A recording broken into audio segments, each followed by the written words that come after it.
కొనే అవకాశం వచ్చింది కాబట్టి గణతంత్ర దినోత్సవంగా జరుపుకుంటున్నాం. సరే, ఏంటి గణతంత్రం అయితే ఏంటట, ఏంటి గొప్ప?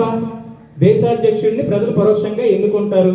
అంత మాత్రాన ఏంటి అంటే మీరు కూడా దేశాధ్యక్షుడిగా అవ్వచ్చు. అలాంటి అవకాశం కల్పించింది మన రాజ్యాంగం.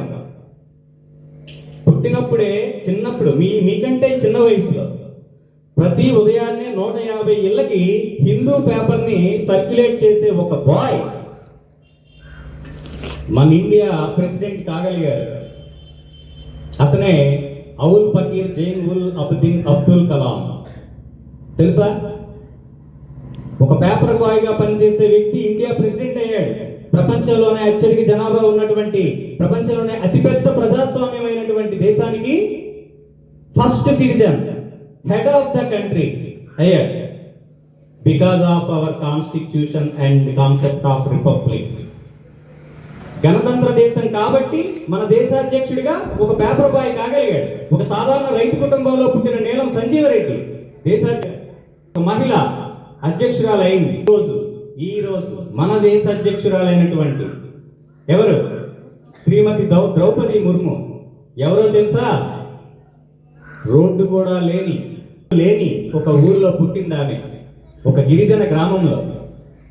చదువుకోవాలంటే కొన్ని మైళ్ళ దూరం నడాలి, త్రాగునీరు కావాలంటే కొన్ని మైళ్ళ దూరం నడిచి వెళ్ళి తీసుకొని రావాలి, కొండలెక్కి దిగాలి, లోయలు దాటాలి. అది ఆమె పుట్టినటువంటి ప్రదేశం యొక్క పరిస్థితి. అలాంటి ఊర్లో పుట్టి కేవలం క్రమశిక్షణ, పట్టుదల, చదువుకోవాలనేటటువంటి ఉన్నత ఆశయంతో అంచెలంచెలుగా చదువుకొని ఈరోజు మన దేశ అధ్యక్షురాలైంది. గుర్రం వెళ్తుంది అంటే దాని కళ్ళకి గంతలు కడతారు. ఎందుకో తెలుసా? దాని వే ఎప్పుడు స్ట్రైట్ గా ఉండాలి, ఇటుపక్క అటుపక్క ఏముందో తెలియకూడదు అని. మీరు కూడా ఈరోజు మిమ్మల్ని పుల్ ఫ్యాక్టర్స్ అంటే లాగేటటువంటి కారకాలు బోల్డ్ అని ఉంటున్నాయి.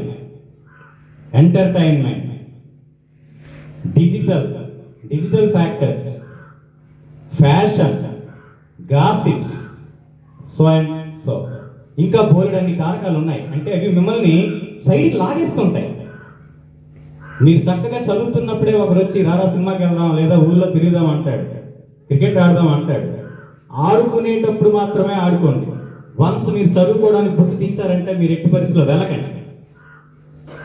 వన్స్ మీరు బుక్ ఓపెన్ చేశారు అంటే డిజిటల్ గాడ్గెట్స్ ఏవి ముట్టుకోకండి. చెప్పాను ఇప్పుడు గుర్రంలాగా. అలా ఎవరైతే ఒక డిసిప్లిన్డ్ వేలో వెళ్తారో వాళ్ళే అనుకున్న లక్ష్యాన్ని సాధిస్తారు. అలాంటి వాళ్ళే దేశానికి ఏమైనా చేయగలుగుతారు.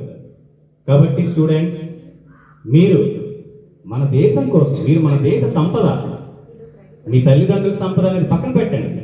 మన దేశ సంపద. మీరు దేశభక్తి భావంతో మీకు వీలైనంత సేవను అందించండి. ఒకవేళ మీరు సేవను అందించలేకపోయారు, కనీసం హాని చేయకుండా ఉండండి. ఒక వ్యక్తి మనోభావాల్ని హాని చేయకుండా ఉండండి. ఒక వ్యక్తి హక్కులకి భంగం కలిగించకుండా ఉండండి. అప్పుడు కూడా మీరు దేశానికి సేవ చేసినట్లే. Thank you.